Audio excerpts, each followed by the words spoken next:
На локалитетот наречен Павла Чука, меѓу прилепските села Бонче и Подмол, е откриена монументална македонска кралска гробница во кружна форма од 4 век пред нашата ера. Според археолозите, оваа гробница засега е единствена на Балканот и му припаѓала на голем владетел. Лиljana Murgoska-Секолики.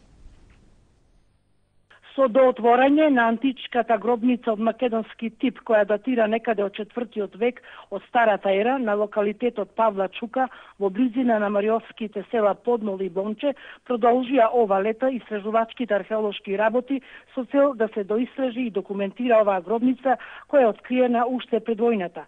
Она што е ново откриено оваа година и што ја прави единствена и уникатна како македонска гробница на поширокиот простор е камениот масивен прстен што ја обиколува и оградува гробницата во 3 реда камени масиви.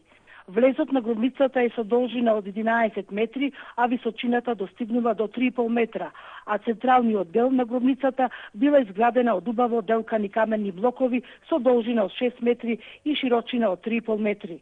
Оваа гробница од времето на античка Македонија во римскиот период била почитувана како вахавско место. Истражувањата уште 2007 година ги започна Институтот за археологија при Филозофскиот факултет од Скопје во соработка со Заводот за заштита на спомениците на културата и музеј Прилеп со поддршка на Министерството за култура. Инаку на овој простор пред 2 години беа случајно пронајдени остатоци на антички штитови со втиснато 16-кратко сонце.